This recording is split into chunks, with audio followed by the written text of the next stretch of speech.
Our next panel will be discussing a year after how Chinese crypto ban affected Asian crypto economics. Leading this discussion is Angela Tong.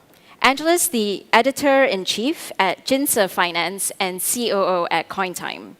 Angela aims to keep Jinse Finance as the largest Chinese blockchain media in the world, and CoinTime, the bridge between China and the global blockchain industry. So please join your hands to welcome on stage Angela and our distinguished panelists.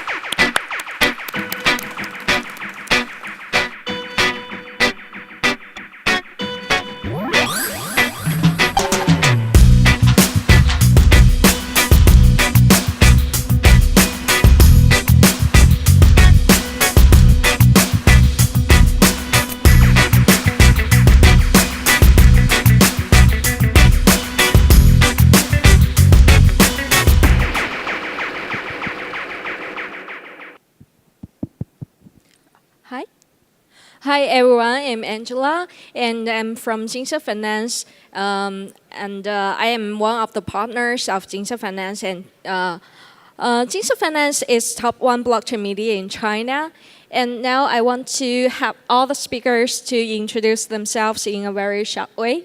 Thank you. Hello. Hello. Hello, everyone. My name is NYDIA ZHANG. I am the co-founder and chairman of Social Alpha Foundation.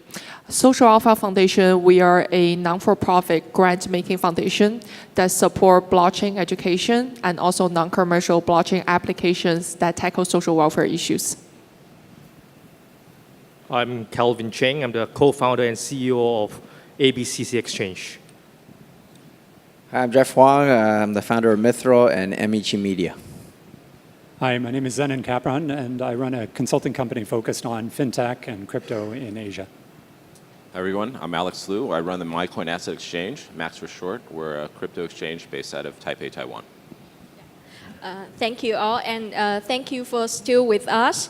And today we want to discuss about a year after how Chinese crypto ban affected Asian crypto economics.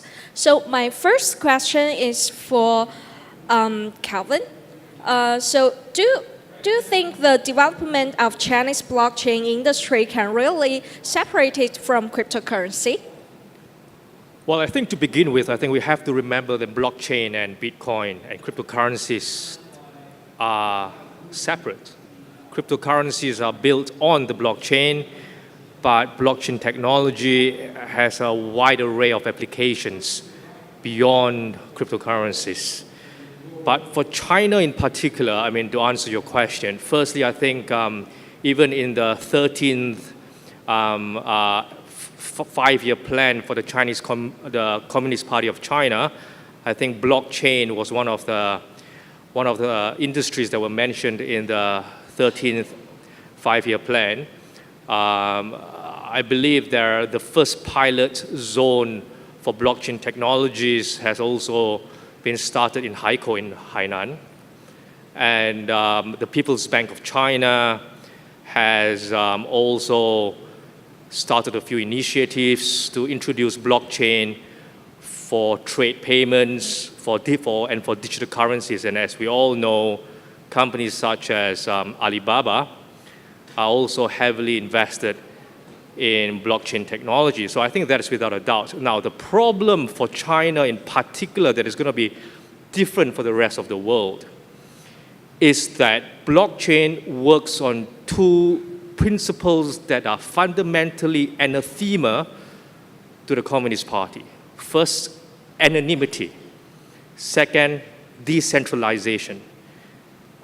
If blockchain has to function on anonymity and decentralization, and we all know that the Chinese government is about centralization and also about the centralization of authority, then there's naturally going to be a tension between the development of blockchain and what government policies are. So for example, recently, I think a couple of weeks ago, the Internet Regulatory Authority in China has required all users of blockchain to submit verification of their identity.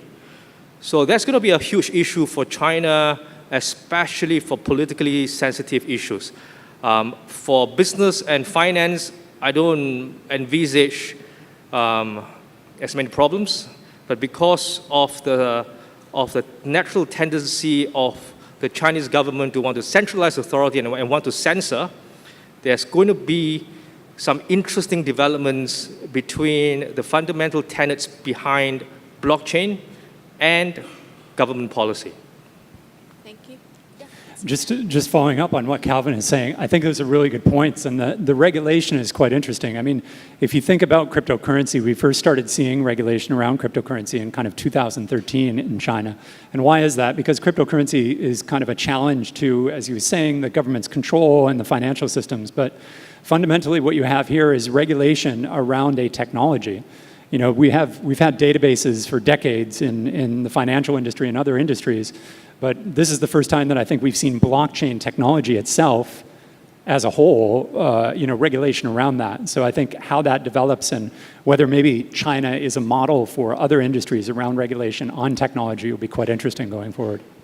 Yeah, thank you. And also I want to know the opinion of Alex, because I know you also from the exchange. Yeah. Yep. So I think Kelvin's points are very well taken. If the driving factors or the premise of blockchain is anonymity and decentralization, then I guess Taiwan perhaps fits the bill, because we're a political nobody on the world stage. We're somewhat anonymous, and we're many refugees from the mainland, so we're a bit decentralized too. That's the thesis I started with 5 years back when I left my job, a very cushy job in Shanghai, to go back to this relative backwater called Taiwan to do crypto. But in the ensuing years, this thesis has actually borne out more and more, to the point where not only are we very comfortable with the regulators and the financial institutions in Taiwan, we're finally on the cusp of doing some what I think is real innovation. I'll tell you a bit more, perhaps, about what we've got planned for 2019. But we're very much a part of the greater China economy and cultural sphere. But given Taiwan's somewhat unique status in that sphere, I think in the coming years you'll see us become a much more hospitable place for cryptocurrency in all its manifestations. Yeah, and how about Jeffrey? How do you think this question in a media way? I mean, I look at from what's happening today, and or just last year, like the ban and the policies that China has towards cryptocurrencies is a benefit to everybody else. I believe that I was doing the app business, MEG, live streaming. My competitors, my strongest competitors, were all out of China. Like thousands of live streaming companies, well-funded, crazy engineers, tough teams. And when I came into crypto, thanks to the ICO ban and the gray area around regulation, I feel like it's a blue ocean. It's wide open, very little competitors, easy to win. So it was a big benefit. I felt like it was heaven sent, and I don't think it's just China alone. Like you can see the SEC, U.S. SEC regulations coming out. I think there's all benefit to people that are going to take the risk and try to do it now and not wait till all the rules come out, which has done well for a lot of other industries in the past. Yeah. Okay, thank you.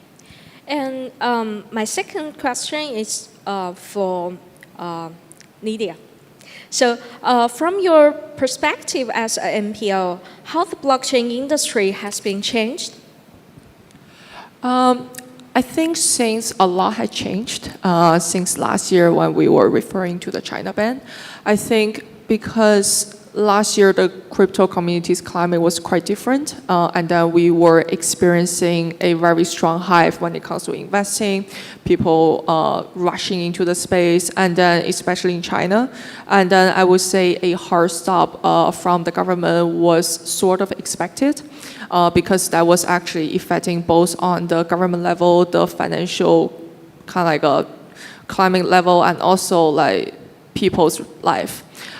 So I guess I guess I would say from China's perspective, I would say it's interesting to think maybe Chinese government will be more welcome and be more friendly towards, let's say, how blockchain can actually change people's life in regarding to social impact examples rather than crypto trading. And for Social Alpha Foundation, we are a non-for-profit, and that means that we want to demonstrate and we want to show people, the community, not just China, but also the world, how exactly the underlying technology can create real-life positive social impact. And then we think about in a more kind of like a strategic path, which means that we want to go after universities, we want to go for branding institutions to really build a bridge, let's say, between the traditional philanthropical organizations like the Rockefeller Foundation, like the Gates Foundation, like UN, to help them to understand from a social impact perspective, how is the future of this technology can help, let's say, public health, environment, or education. Okay, thank you so much. And another question to Jeffrey. So, in your opinion, will crypto economies lose their development space in China due to the government's ban? Again, Sorry. In your opinion, will the crypto economies lose their development space in China due to the government's ban? Okay, I'm not too sure the exact question. I think that the China, the market, the industry, that they're very strong. Like I think the top-notch engineers, they got. There's the new generation. I think is very innovative. It's not just like a copy or emulating anymore. They are coming up with things that aren't being done around the world. Credit to them. I think. Like Calvin brought up, there's things that is anti-government when it comes to crypto, and anything anti-government is definitely not is all frowned upon, if not regulated or harshly regulated. And this is a benefit to anybody that is like me, not doing business in China or not being regulated as hard because we're in Taiwan, me and Alex. So I think we're in a perfect storm where it's like, okay, the U.S. has the SEC cracking down. That's going to slow innovation. That's going to slow down everybody, our competitors. Because at the end of the day, I look at blockchain, the crypto space as a business. I'm not one of the, Vitaliks or the Satoshis that are trying to, change the world. I wouldn't mind changing the world along the way, but I'm here to make money. And, it's not because I'm evil or whatnot. I just, I want to support my employees. I want to build the company out. I want to build out the technology. And I do want to, if not change the world, enhance it, make it better. And we're already doing it today. And then we'll be I think in the next 3 to 6 months, it's going to be exploding, the growth. And it's cool to be in this new technology, a new space where it's kind of quiet. It's really quiet, and it seems like nobody else is in on the secret yet. And I think definitely the bear market is helping again, kind of like the China ban. The bear market gets rid of the noise, gets rid of the pretenders, it gets rid of all the people that aren't really going to be around 3 to 5 years from now, and allows people that are going to take the risk and put their head down, get to work. You're gonna come out on top. And I think it's exciting. Yeah. Thank you. And how about ZENNON? I know you lived in China for a while. How do you see the development of Chinese market? Yeah, I think the points made before were quite good. I think the challenge going forward would be divorcing from the idea of a cryptocurrency and focusing on the blockchain technology, because I think, as Calvin mentioned before, it's in the 5-year plan. The government has set up working groups around this, so it's very important to the development of China, especially as China moves from being a kind of a manufacturing society to more high-tech value-add services. And it's part of kind of this transition along with things like AI that they're really trying to develop in a country. So I think the opportunities are there as long as it's, the the risk around cryptocurrencies and the reason we've seen various bans on Bitcoin initially in 2013 and then kind of going forward for that is the risk to the financial industry.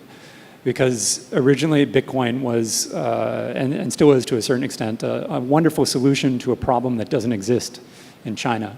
And you have things like peer-to-peer lending and mobile payments that are doing tremendous amount to bring people into financial inclusion, to provide economic empowerment, all of these good things. And so the government is happy to let these grow to a certain point to help the industry. But Bitcoin itself didn't really help anything around that. And so there's this kind of bifurcation between these things like cryptocurrencies that are not really helping China or the industry, whereas some of the blockchain technology solutions that are being launched in China really do have applications, like around food safety and healthcare. Those are things that are very valuable that the technology can really be used for. So I think as we go forward, it'll be interesting to see, first of all, how the regulation develops and then how companies are able to work within that framework that the government is putting in place. Okay, thank you so much. And we all know we can't trade like Bitcoin and cryptocurrencies in China, right? And so how will the Chinese and Asian crypto industries, including like Bitcoin, will be affected by the government's regulation, like from Alex?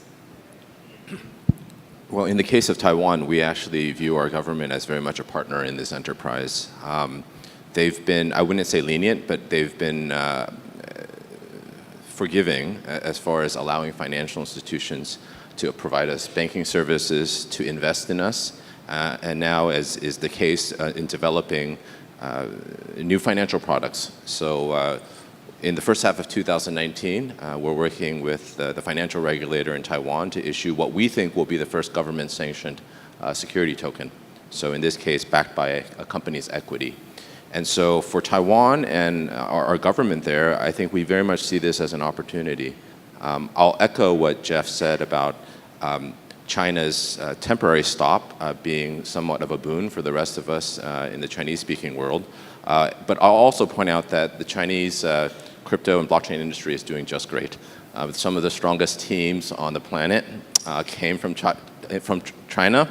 They may or may not be doing the business still for now in China. I think the only outstanding question is, will this play any systemic role in the Chinese economy in the years and decades ahead? Right now, the activity is still going. It's just, for now, the kind of bridge between the mainstream economy has been cut off. But that may be temporary. Yeah, sure. How about Calvin? How could you deal with this problem? I think let's move a few steps back.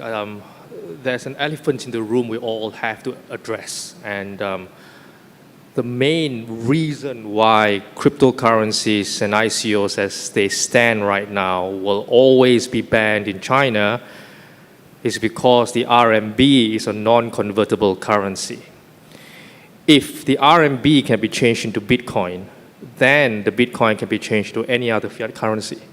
So that makes a mockery of the non-convertibility of the RMB. So that's one thing that I think a lot of people outside China do not understand, that the Chinese government is not ideologically against Bitcoin, but the control of the RMB is not only a fundamental pillar of financial policy, it's a fundamental pillar of political governance. So cryptocurrency and ICOs as they are right now cannot be allowed to exist in China. And as long as the RMB is non-convertible, this will be the case. So let's forget about ICOs and cryptocurrencies being unbanned in China as they stand. And STO, on the other hand, might be possible as long as there's a way to firewall the trading of these security tokens within China to make sure that there's no outflow or exchange of currencies, of fiat currencies. I wholeheartedly agree with Calvin. I mean, there's a fundamental, I think, at the end of the day, political tenet that the free exchange of crypto, including Bitcoin, violates. What I will say about this dichotomy between blockchain technology and crypto, however, is that as evidenced by nothing more than Stellar's acquisition of Chain.com, which was a very well-funded blockchain company, I think this is the first of many to come. Those enterprises, those teams that are free to issue their own cryptocurrencies, either asset-backed or story-backed, have an economic vitality that pure blockchain teams will never have. And what does that mean for the industry, and how does it tip the scales in the long term? I don't think it's anybody's guess. I think it's pretty clear where this is headed. And so the question is, agreed with Calvin, if for the finite, almost infinite future that there won't be free convertibility on the mainland, what does this mean for the vitality of the local industry? And I'm not speaking about the teams that originated from China that are now doing business here in Singapore or elsewhere. They're going to continue to do fine. But will the Chinese economy be missing something in the long term as a result? I have a, yeah, that's very, very interesting point. I think from my perspective, I think my question is actually like, okay, we understand that this will be the idea of blockchain or cryptocurrency can fundamentally shake some of the core kind of like structure when it comes to Chinese, financial system. But it's a tokenization that inserted into some of the social systems inside of China can actually create a positive incentivization system. So let's say a token that's not being traded in, let's say, secondary market or have any financial value, but can, let's say, a department inside of China wants to incentivize people to walk more, to recycle plastic, but reward them in the form of tokenization. Will that be an interesting perspective to indirectly introduce blockchain technology back to the Chinese government? I think that's a good point, but I think that the challenge is, and we did some research around this before, and the first written song about gambling was in Chinese, was written in China, and the Chinese love to gamble on things like the stock market or cryptocurrencies around that. So that's one of those things is, on certain things like food safety, you don't need to reward people in that scenario, right? That's not. But on recycling, that's a good example, right? You want to reward them. So if you can, but if you're able to do that with still removing that speculative aspect, I mean, the other part that the government is concerned about is protecting the consumers from frauds and from over speculation. So if you can separate that as well, then the incentivization systems around that could work quite well. Yeah. So when do you think? Is there a good time or condition for China to change the attitude? Maybe there is a signal or something to change, like the ban or something. I would say maybe started by several pilots that's either inside of the government for, let's say, education purpose. And I would say university as faculties and academic approach will always be a more positive and then, a act that can really encourage people when it comes to understanding of blockchain technology. You're talking about a ban on cryptocurrencies? Never. Why? I just explained that the RMB is non-convertible. It's a fundamental pillar of Chinese governance and financial policy. If the RMB is non-convertible, they're not going to allow you to dabble in cryptocurrencies that are convertible into fiat. There's a huge loophole in the financial system. What happens if they do make it convertible? I mean, that's eventually the plan of the Chinese government is to make it convertible. What do you think will happen? If at a certain point the RMB becomes convertible, and I don't see it happening in the near future, especially with the trade war and stuff like that, then there would be a chance for cryptocurrencies. But I think the first step towards convertibility would be semi-convertibility. The RMB might start to have a controlled float rather than it being a free-floating and convertible currency. How does, sorry, this is, I mean, having these guys on the panel, it's really interesting for me as well, so I'm gonna ask a couple of questions as well. What do you think the impact of China moving to a central bank digital currency? I mean, could that happen at the same time that the renminbi is being internationalized and allow Sorry, can you say that again? Like a cryptocurrency that eventually replaces the renminbi, that the government actually, a central bank digital currency that the PBOC launches and has in place. I mean, that's something that PBOC they're at the testing. moment is having a private blockchain and launching and experimenting in cryptocurrency that can be used for trade financing. But I do not foresee them launching a national cryptocurrency. They are also experimenting with an alternative to Alipay, WeChat Pay, so a national digital payments system. But again, because it's going to be on a private blockchain, it means that it's non-convertible.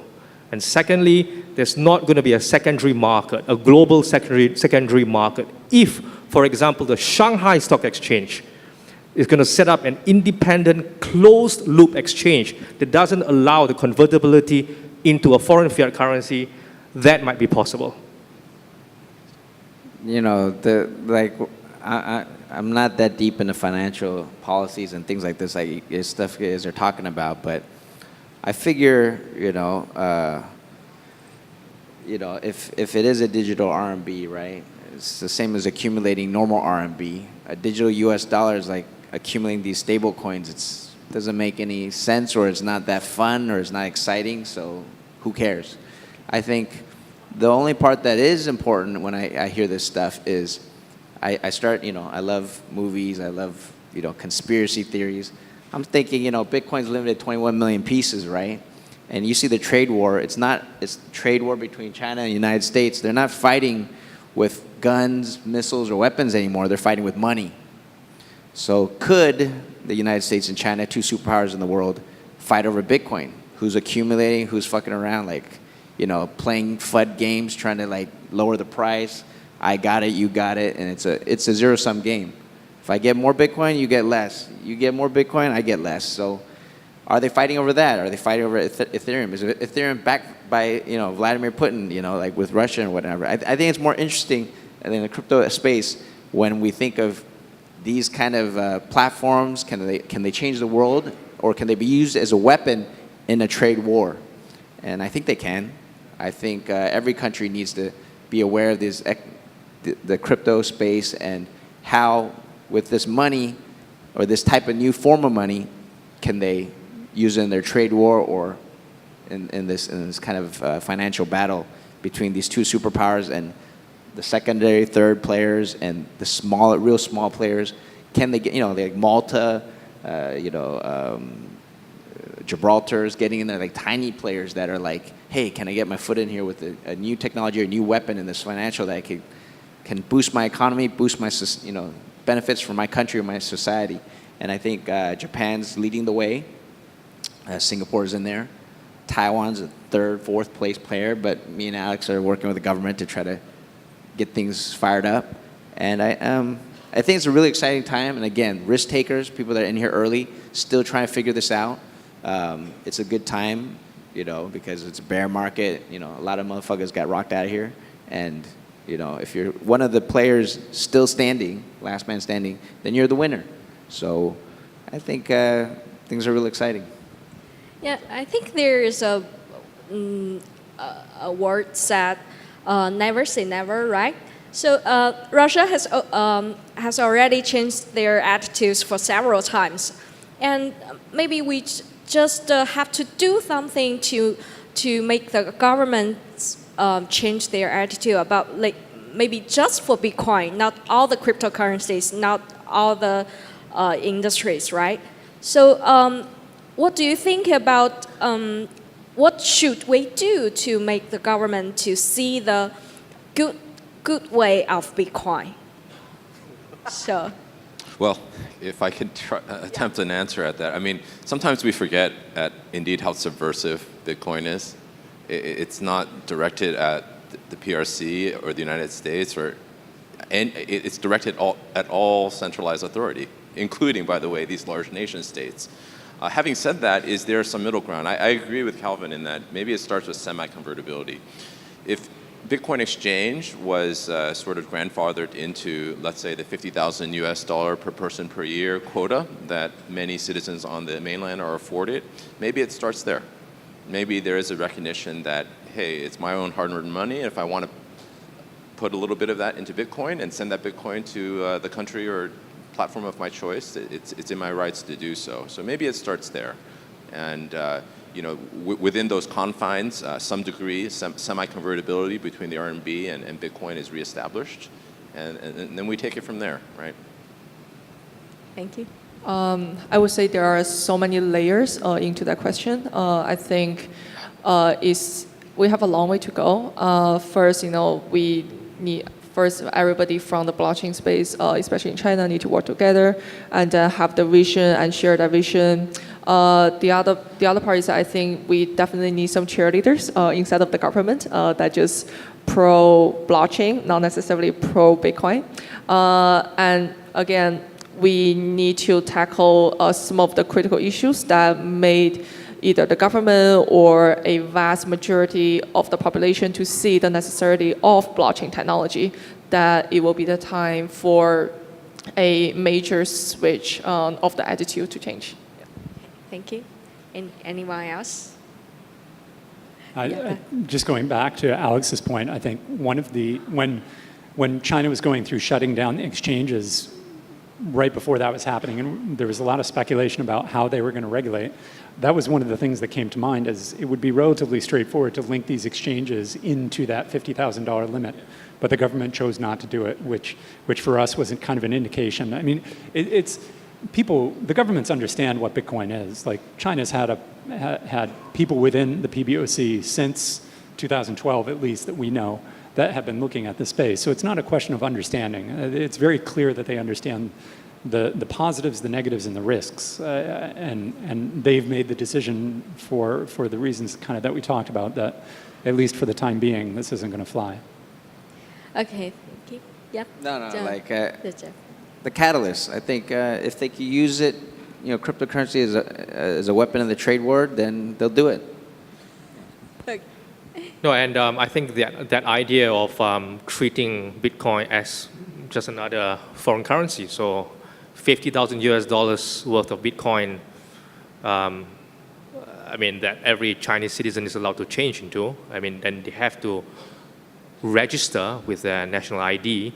That might be a way to start, but then that again goes against the fundamental philosophy of Bitcoin, which is anonymity. So let's see. Thank you for you all, but we are run out of time. So if there are any questions, maybe we can talk off the stage. Thank you so much. Thank you. Thank you.